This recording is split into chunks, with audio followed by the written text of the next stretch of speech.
Rochester. Eastman House.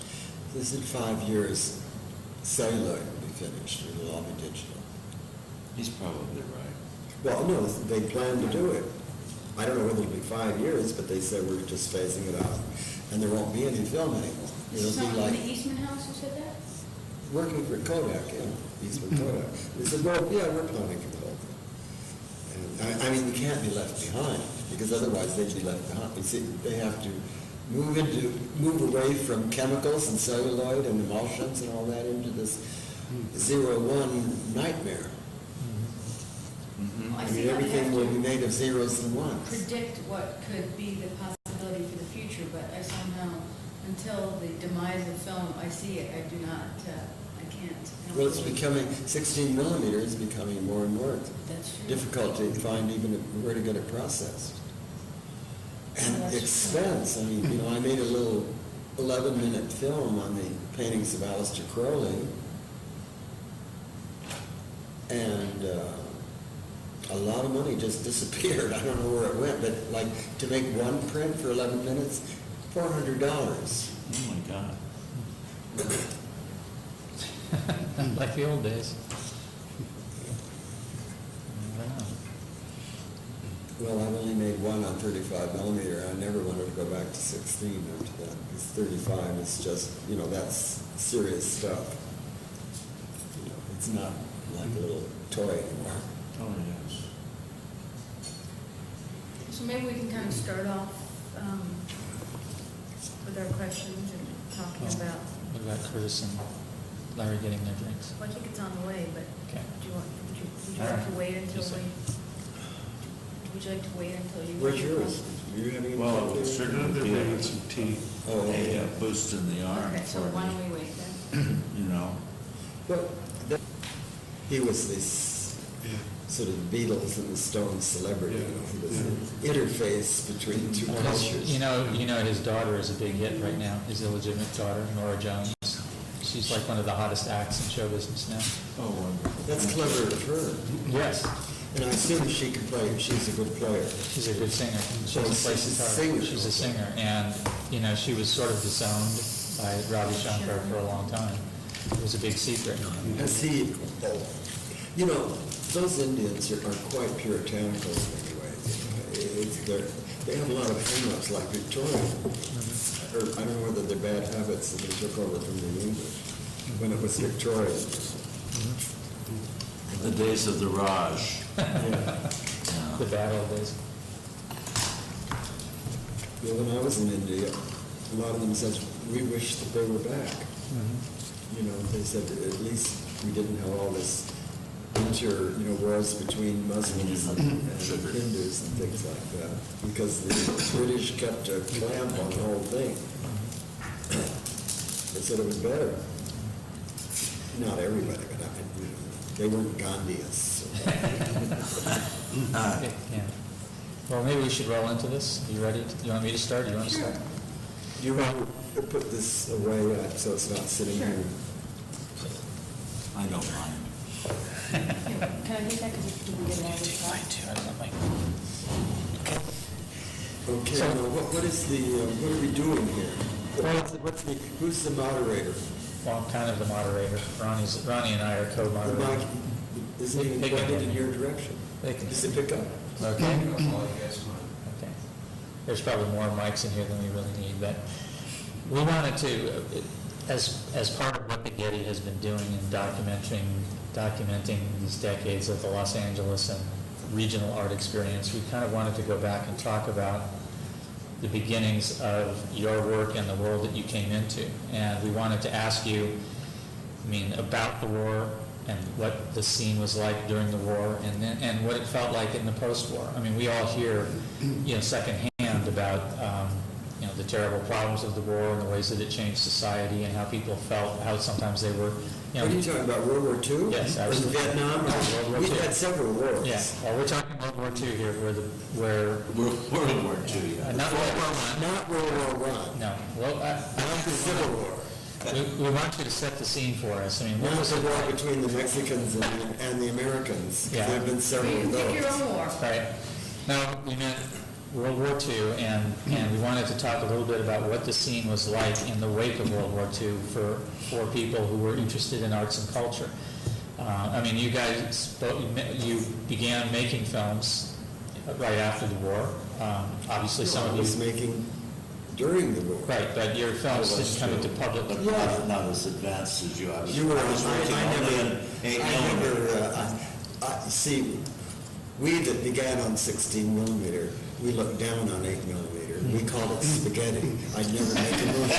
I'd never make a movie on spaghetti. And I was a spaghetti filmmaker. I mean, the strands are, I mean, how can you possibly, and you make a splice, and it goes like this, you know, it jumps on the screen. The splice is about 4 frames wide. Well, my experience was that there was no culture.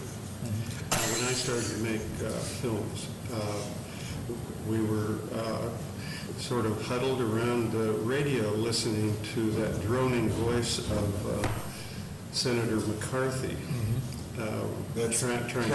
trying to hang people. And this is, you know, when that was, this is a bit after the war, but as I no, it's not in the 60s.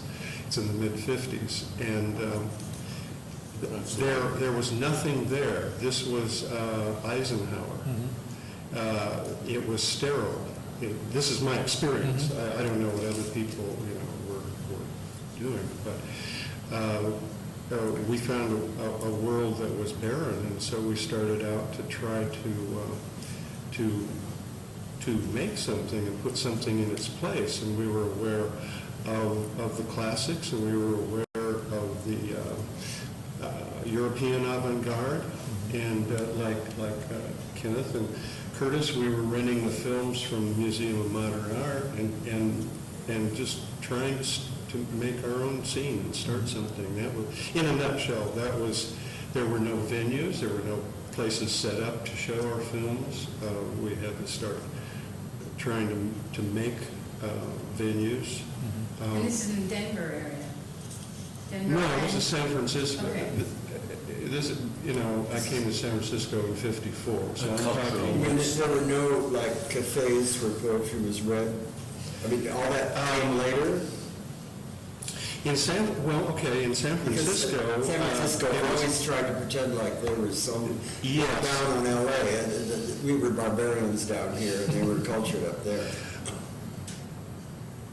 Couldn't be further from the truth. I don't know about that, because I didn't have the LA experience, but I went to New York after a couple years, came back in 55, 56, and Kenneth Rexroth was talking about San Francisco Renaissance. And then things were beginning to happen locally. And it was, as you were saying, poets starting to read poetry and jazz. And we were having film showings in art galleries, and so like Frank Stouffer at the San Francisco Museum of Art. Exactly. That had been in '47, and we knew about that, but it was you know, over. So The Art and Cinema exhibition. But to get back to the actual World War II, the 40s, and my cultural orientation, of course, Los Angeles had a lively cultural scene. We had yearly appearances by the Martha Graham Dance Troupe, Absolutely. which I invariably went to practically all of them, either at the Hollywood Bowl or the Philharmonic. There was the various ballet companies that were appearing downtown at the old Philharmonic Auditorium. I went religiously to those things. We would have concerts at the Wilshire E-Bell. I remember seeing Ruth St. Dennis dance Salome at the age of 80 or something. I did too. Wow. Too bad it wasn't filmed. I remember that. That was an extraordinary evening, and Raymond Duncan, Isidora's brother, was present in his Greek. Roman toga. Greek, not Roman. It was Greek. Excuse me. You're right. Yes, it was a Greek toga. And I think, didn't they want to refuse him admittance? It was hand, he made the fabric himself. and wearing sandals. And you know how some cafes have no shirt, no shoes, no entry?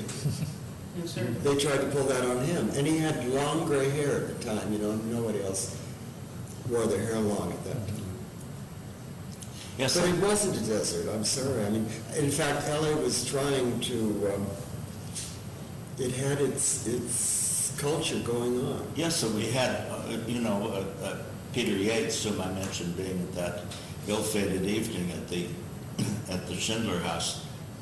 He had founded the Evenings on the Roof in his own home. That's why they were called Evenings on the Roof. Mm-hmm. That's before my time. That was in the 40s. Mm-hmm. And we had a film critic like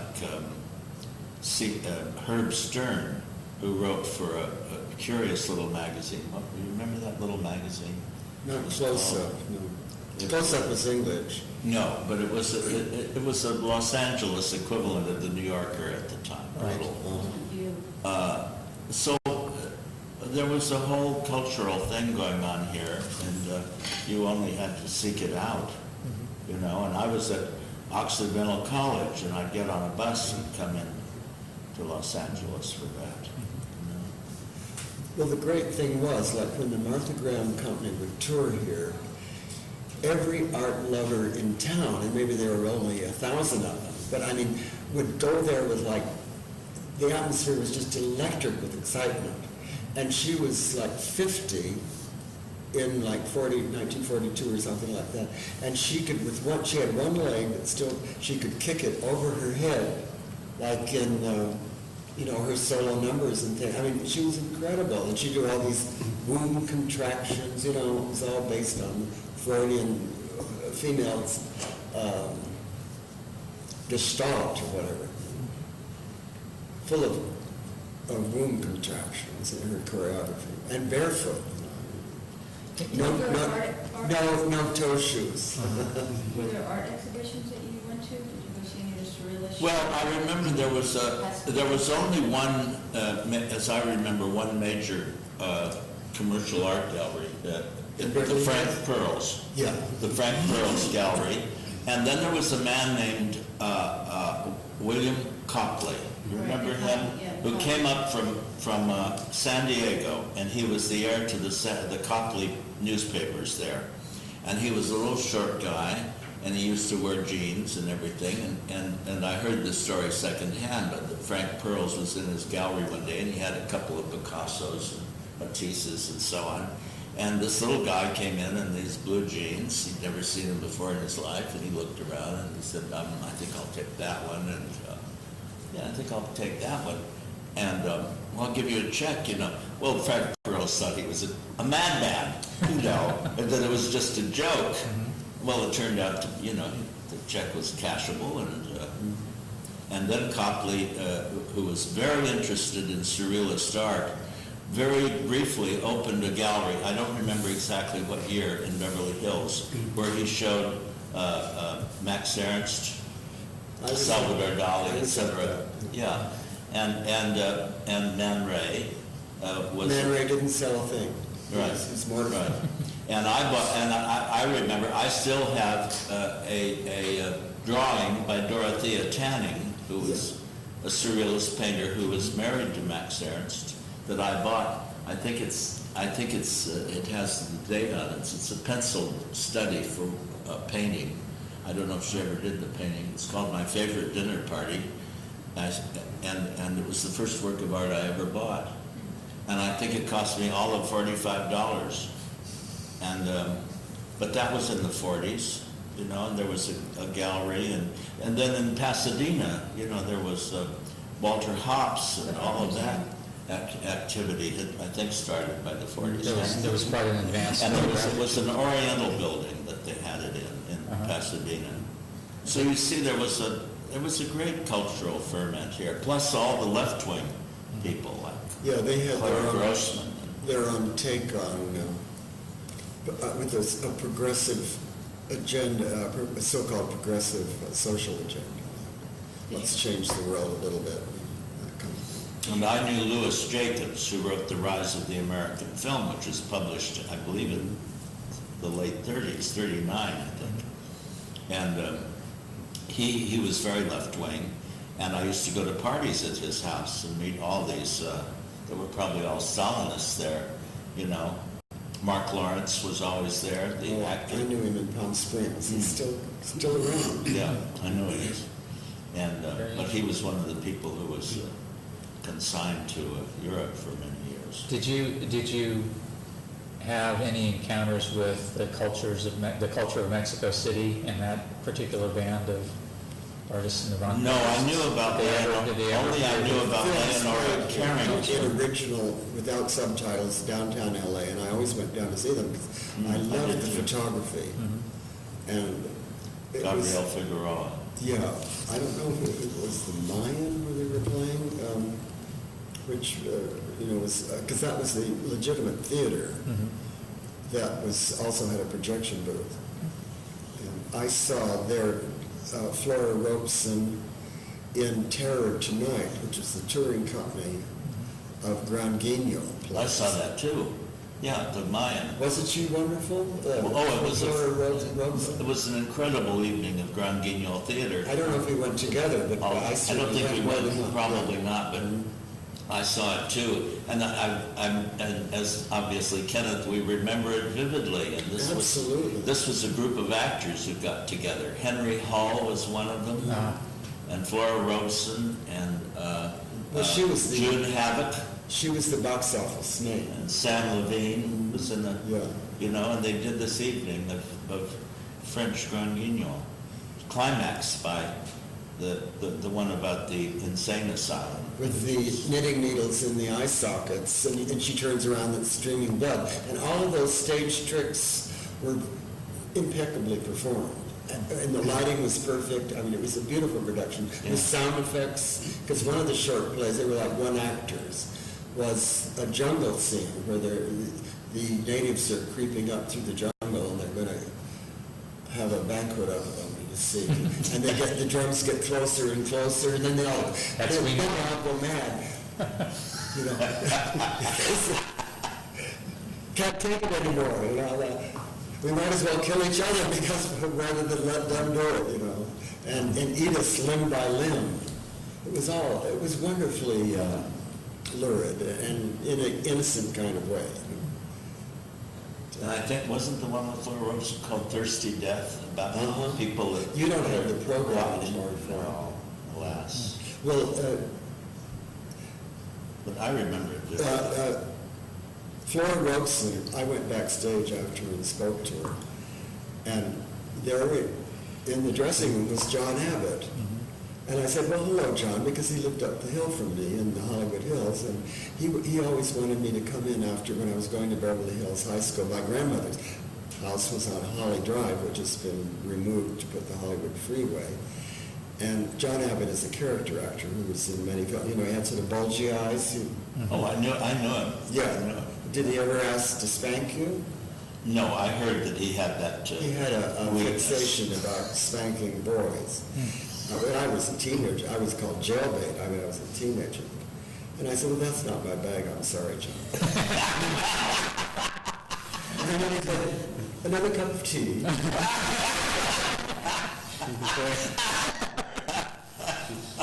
Wow. Well, let me reorient this a little bit and ask, because you mentioned once before the Blacklist, and I'm wondering how you had, of course, a wave in 1948 of investigations, and then you had the big McCarthy hearings in '53, and I'm just wondering how you all perceived that. I mean, did you see it? I don't think it was McCarthy. It was like, that was Washington, D.C. It was the Dice Committee. Right. Yeah, Marvin dies. Yeah, I think so. It was a horrible Congressman episode Taney and of those American people. history, just horrible. But how did you feel about it? I mean, did you feel that it was a threat to you directly? Did it affect your friends? Because I had never been a member of the Communist Party, so... Nor had I. But I did go to some labor things when, like I went to the Hollywood Bowl when Chaplin gave this impassioned speech, the best speech that Chaplin ever gave in public for Russian relief. And they had Shostakovich, played by the Hollywood Bowl and things like that. And it was thrilling. It cost $3. Shostakovich's, I'd put you on the list right there. And, but see, friends of mine, by 1950, April, when I asked my grandmother to give, I wanted the money.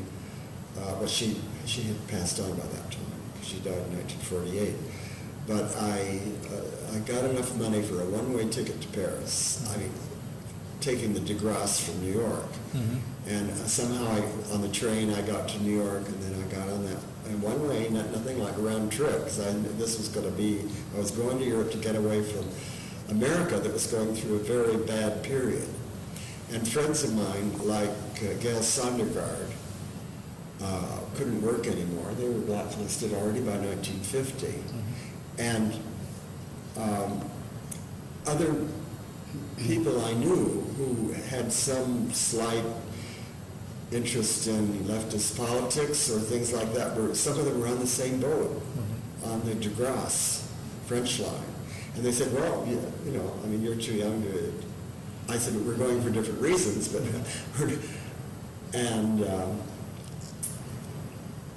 But I found there was something in the atmosphere of Hollywood, like Sam Wood was one of the, he's a great director. I love King's Row. It's one of my favorite films for a commercial film. But people like that would come out of the woodwork and be strident about, we are so American, Americanism and all these funny words, like wrapping yourself in the flag, and no commie better try to work on my team. That, like you're going to burn them at the stake or something. But so many good writers like Abraham Polanski and everything were either members of the party or very, very left. And of course, they worked on radio with their names getting no credit, see, and also scripts too. I think you really, though, have to understand the psychology of most of these people. You have to understand they all came out of the depths of the Depression. And to many idealistic people, it was mostly idealism, it really wasn't hardcore communists. These people were intellectuals and artists, and in the early 30s, which is before my time, I was just a kid then, but they were, I'm sure that they felt, a lot of them felt the Communist Party offered an answer to the plight of the Depression, the economic disaster of the Depression. That's how it all came out of that. You have to understand it in that context. And at that time, there was no welfare. You couldn't go to the welfare office and get a check to take care of the month. You were on your own.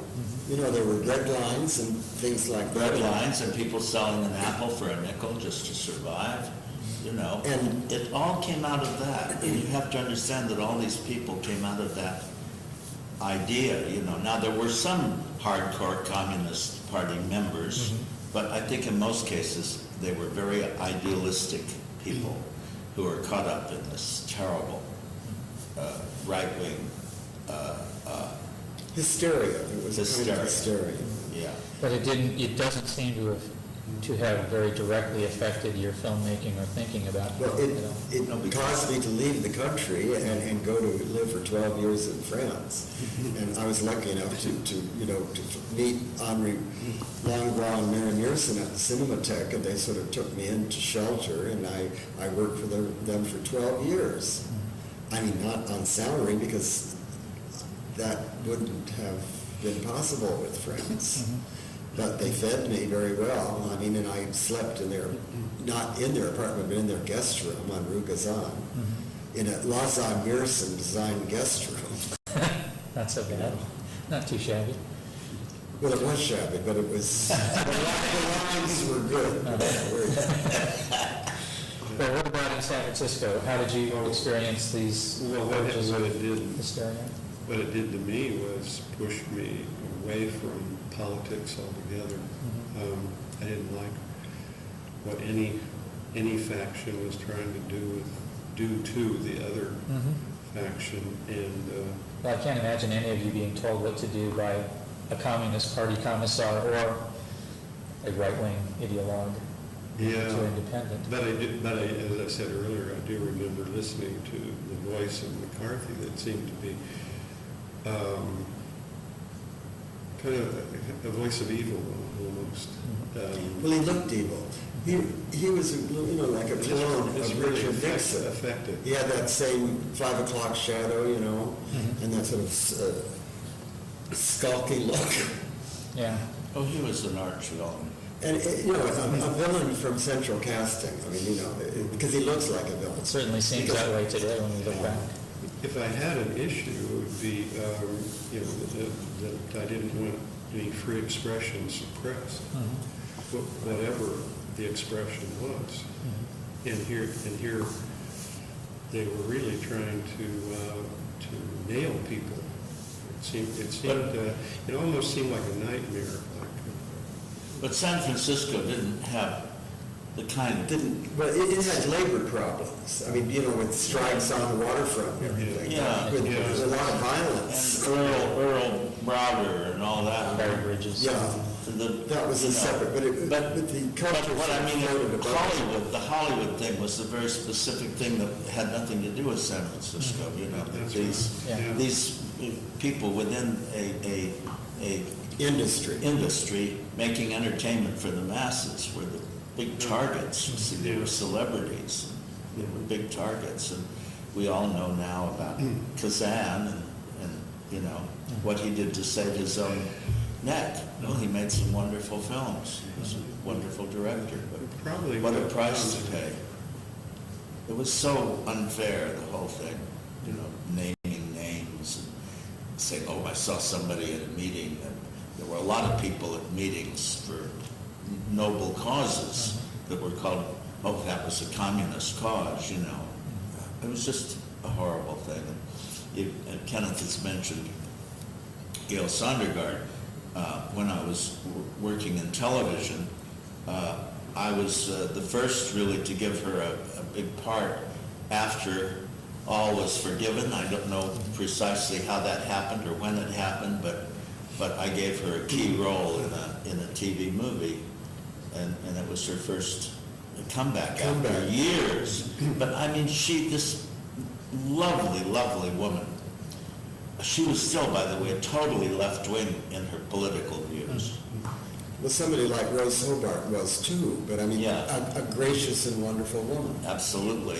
And Gail Sondergaard is one of the sweetest human beings I've ever met. It's so interesting that she had this sinister quality that came across on the screen, which was the total antithesis of her real-life personality. I mean, just her look was, Just scary. to walk in a room. Yes. I mean, she was the Spider Woman in this, and in real life, she was the sweetest, warmest, loveliest human being you could ever meet. Well, people that are younger than we are sometimes don't realize that in those days, the First Amendment was just bypassed. The First Amendment did not mean the First Amendment. And it wasn't until in New York, mid-50s, Gotham bookstore took some things to court. Lady Chatterley's Lover was a banned book. But there was a whole under push the counter, and they took this. against censorship of literature and films. That's right. It was a And gradual thing that just moved forward. Jack Smith's films. It's the 60s. But they pushed into the courts then and finally made them say the First Amendment means the First Amendment. But before that, they weren't enforcing the First Amendment at all. Well, you had certain cities like Boston, banned in Boston, where you couldn't even sell D.H. Lawrence. Or Ulysses. Or Ulysses, yeah. It's a big case. But, the country had to grow up, and now it's regressing. Well, and also Allen Ginsberg's Howl, and Lawrence Ferlinghetti fight in court for Right. publishing. And Well, that was the the whole lineage explosion too. of rebelliousness in the counterculture in Yeah. the 60s, where everyone was smoking pot and getting stoned, too. I mean, it was all part of it. Yeah, the so-called flower children and that whole movement. That was very San Francisco. Oh. And the LSD explosion with Stanley Owsley and his sugar cubes with the acid drops on it. It all seems kind of interesting. It didn't last long. No. A couple of summers and it was over. It's short and it was much parodied. And then the heroin moved in, the heroin dealers, and then it became evil, and unpleasant, very unpleasant. Well, I left, I went back to Europe. So let's move on and talk a little bit about filmmaking and how you made your films and how you would go about constructing films, that whole process. Now, it seemed to me, looking recently, that Curtis, your films were more scripted perhaps than Kenneth's films. I don't know if that's true or not. I mean, how did you, and your films seem to have a plan, but also seem to be based on some documentary sort of shooting that you could work through. So tell us a little bit how each one of you went about making your films in terms of this, how you constructed them. Did you change a lot as you went along? Did you follow a script very closely? And I know some of you have also changed your films. Who are you asking? Oh, well, all in turn. You can't do that. Well, let's start with Curtis. Okay, you want to start with me? Sure. Otherwise, we'll all be talking over each Yes, other. All right. Let's start with Curtis. It all starts with my orientation toward filmmaking. I think I have a unique orientation in the sense that my great enthusiasm for film was a sense of the medium, of the excitement of the medium itself, and all that implies, whether it's editing or photography or moving the camera. My relationship to film is very aesthetic, and so my interest in film did not come out of film. It came out of a book called The Film Till Now by Paul Rotha, which is a history of the silent film up to 1930. And The Film Till Now was like a Bible to me, and reading that book, you see, and being exposed to all these films of the 20s from a creative point of view, made me very aware of the potential of this as a creative medium, and that's what excited me. I didn't see that, after all, I'm talking about when I was a teenager. I was just seeing ordinary Hollywood films, which very few got into that area.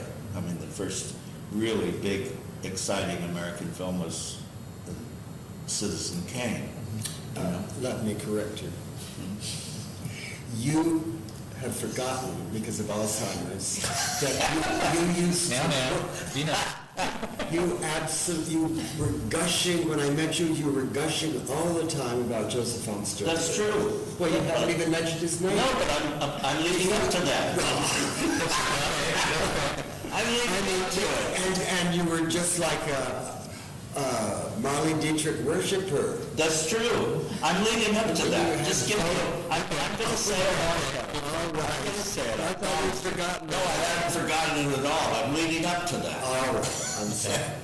So you have No. Citizen Kane as a marker here. So no, that's a very exciting film. But to go beyond the book of The Film Till Now and to get it a film. First of all, Sternberg's work was already earlier. It was very difficult for me to see it. Actually, the big revelation came to me one day when I got my first Hollywood job as a messenger boy at Paramount when I was a teenager. And I got that job because I wanted to see inside a studio and I wanted to watch films being made. And I used to, sometimes I would go into the projection booths. The guys would let me in. Other times I would go on the sets, and there were most of the directors just let me watch, But there was one director who wouldn't allow me on his sets, and I kept sneaking on them anyway. And his name was Mitchell, who was Mitchell Lyson. Mitchell Lyson. If I came onto one of his sets and he saw me lurking around the corner, he'd say, "Get that kid off my set!"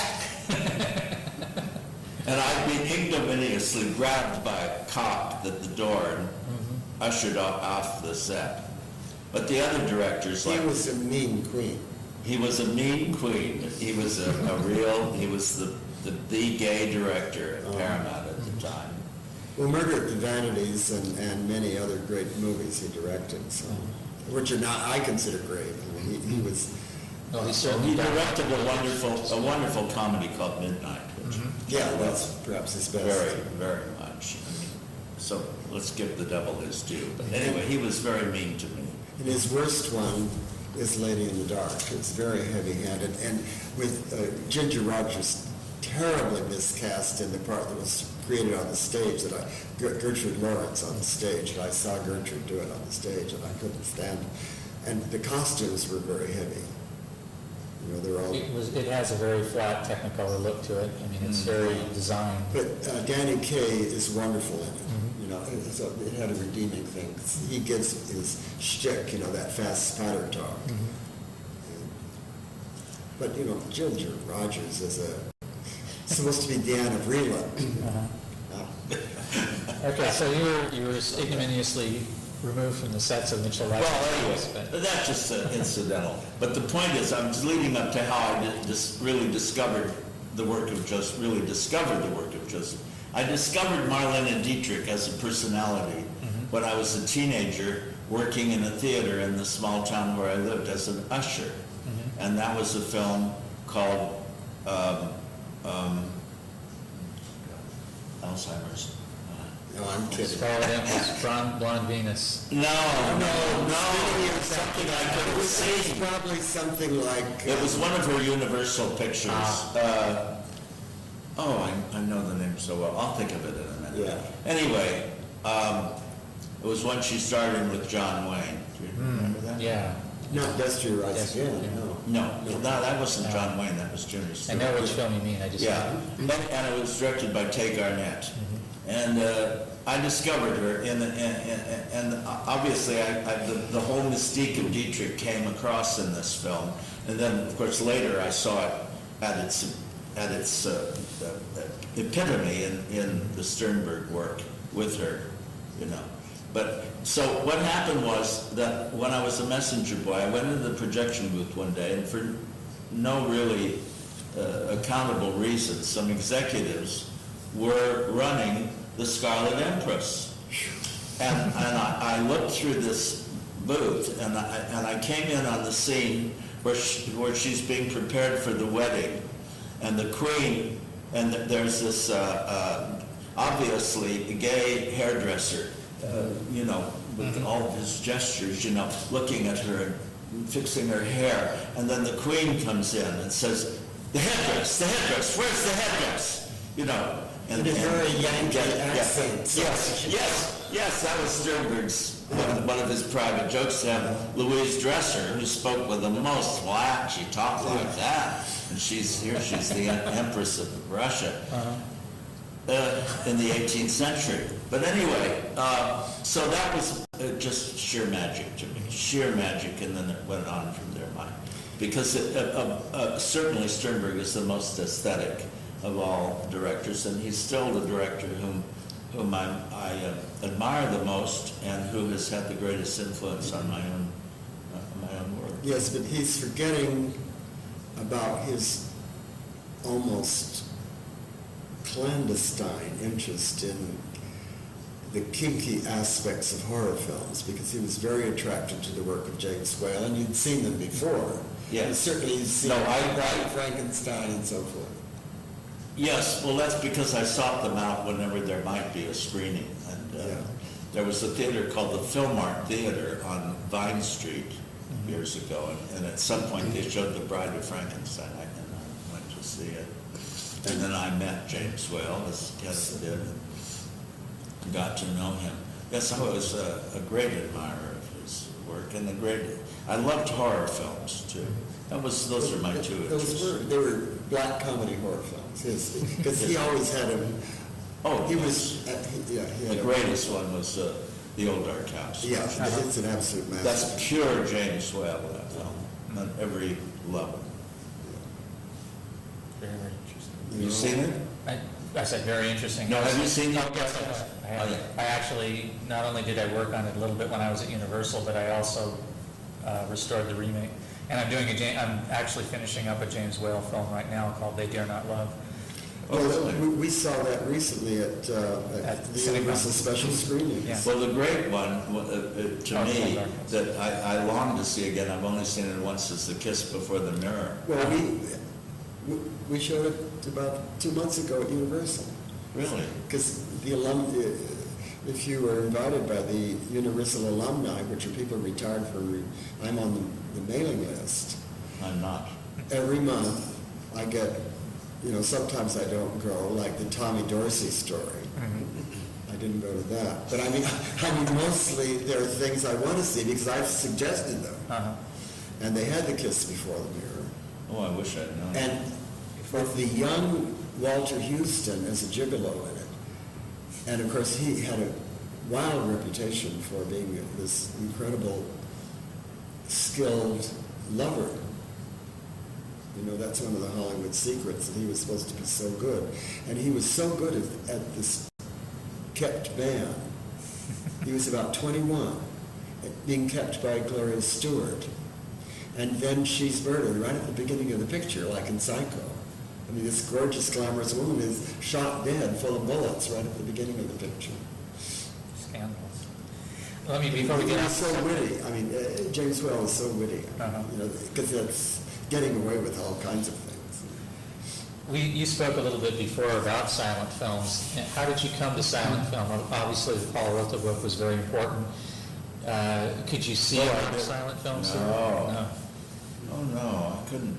No, really, that started with Clara Grossman's Film Society and the let me films from the correct you. Museum of Modern Art. Where would I You've see totally silent forgotten films? about the silent movie. It opened in 1942 on Fairfax. Yeah, I know, but I never went to it. Because the seats were too hard. They were just hard wooden benches. I know. I always brought my own pillow. I see. No, I didn't go. But they never showed great. Yes, they did. They showed great. They were always showing the Plastic Age with Clara Bow over and over and over again. I remember I saw The Road to Yesterday of DeMille. It's a great, beautiful film about reincarnation. Mm-hmm. And I saw many, the Hamptons loved DeMille. And, aside from the rather scratchy 78 records he used to play, I said, ignore that. But I mean, the images were great. They were beautiful prints, often tinted. For some reason, I practically never went to the silent movie. Uh-huh. Mainly because, as I say, my idea of their programming was that they were showing just program pictures from the 20s, of no Well, some of those were aesthetic masterpieces, What about, were you exposed to European film? I mean, apart from the Museum of Modern Art travel? Well, he had mentioned the Esquire Theater. There was Film Art and the Esquire were two theaters they specialized in French films, occasionally a Swedish film, or they sort of dominated. You didn't have very many, that was before the neo-realism. Mm-hmm. That was later, when the Italian explosion. Yeah, there were certain films that had a great currency from Europe, like The Baker's Wife. They showed that endlessly. And Raymond, and La Kermesse Heroique, which they called Carnival in Flanders, with Françoise Rosé. And then Carnet de Bal with Marie Belle, Right. Duvivier. That was a gorgeous picture. Yeah, Carnet de Bal. I remember that very well. And Meyerling, and I remember crying when she gets shot in the temple, and the little black blood comes down. Just one drop. It was such a beautifully, we're shot dead by Charles Boyer. Movie memories. Yes. Okay. Yes. Ronnie, do you want to step in and ask anything here? No, but did we want to pull it back to what the original question was, which was, how you pull your films together, and do you have a script in advance, and how much of it do you envision before you start working? I mean, I know we talked a little bit about this yesterday, Larry, maybe you can. Well, I've used everything I can think of. Was it hard for you to get hold of a camera and to find a lab and those things when you were like a pioneer? Or did other people tell you what to do? That was the easy part. Oh, okay. You know, if you had $250, you could buy a Bell & Howell camera. So scrape that together and get going, and then meet somebody on Market Street and buy a tripod for $75. And I was in business. There were no film classes around or film schools that I was aware of, but I had been taught at Harvard how to make films, so I knew what to do. And there I'd seen Eisenstein and Cocteau and realized that there was a totally visual language possible. And that's what turned my life around and set me off on this path. So how you construct that visual language then becomes the question that you're after. And the film we saw last night, Visions of a City, had a premise that there was a young man who was alienated by the hard surface of the city, which was impersonal. So he would be reflected on the glass and the granite of the city. And that was the theme or the premise of the work. And so I filmed everything that fed into that premise. And that was in 1957. Then I lost touch with the structure of that film, totally. It was 15 minutes long. I've done it very inexpensively. At the lab, DuPont used to manufacture black and white film, and they gave me ends of rolls, and that's what I shot it on for almost no money. But the film, it was in black and white, and it was 15 minutes long, and just kind of meandered along. And I knew it was not a successful work, but we used it as background to poetry readings.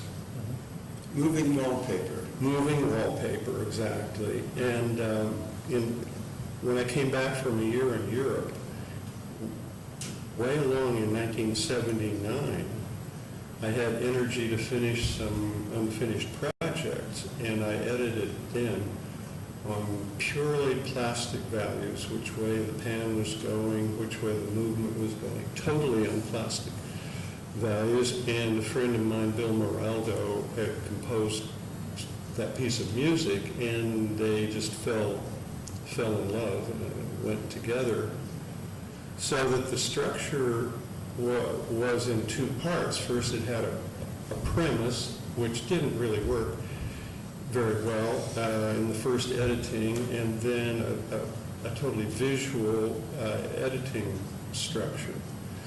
But I'm not at all interested in that premise or that theme anymore as I watch the film. I'm only interested in the documentary aspect. This is San Francisco, 1957, and how it looked.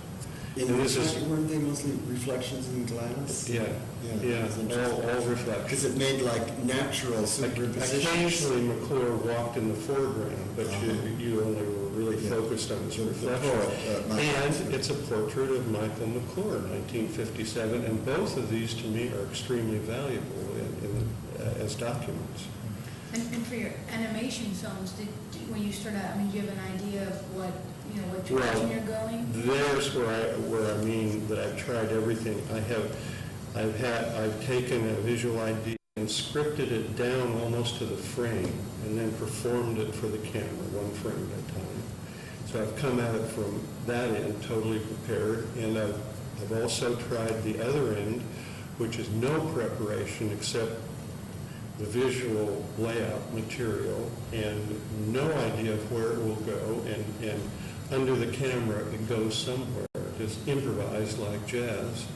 So I've tried everything, and I work now halfway, pretty much a hybrid in between, some planning and some and within the structure, then I improvise.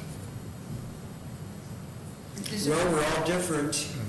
Three guys and three film artists, and we all have our own individual. We're not the school of either. No. I hate it when they say, "Oh, you're one of those underground guys," and I said, "I'm sorry, I'm still above ground." And I intend to stay that way until they won't put me underground anyway, because Aleister Crowley was cremated, so I've already decided, get rid, just ashes and throw them throw them off Catalina somewhere else. I certainly don't, the idea of putting in a coffin, well, Curtis would like all that macabre stuff. Then he could be in the coffin and knocking, let me out. Premature burial. Premature burial all over again, I hope not. But don't you think that cremation is a better idea? Yes. Yeah, I do. When they started calling Ashes to ashes, dust to Yeah. dust. And Besides, returning we're running out of room anyway. into the matrix. Do you remember The Loved One with Jonathan Winters? It's a horrible movie, I hated the Yeah, movie. Jonathan Winters is the owner of the graveyard. They You can't put it really in rock, well, that's, property. I just read the book recently. the book is so much better than the Even movie. vulgar. The movie is vulgar. Well, let's get back to the question of structure then, Kenneth. How do you structure your films and how have you Oh, done come on, I'm ready for lunch. Okay, I'm looking at the clock. okay. I'll do it in 5 minutes. All right. We're going to Look, take a I was- 10-second tape change, so. Take change. Oh, tape change, Yeah. so we get it. Oh, shall I go ahead and talk for 5 minutes? Not until you- Not until he puts the new tape in. Okay. We yawn and get Where's my Red Bull? Here it is. Oh, there it is, yeah. It's full of caffeine, it's like a double.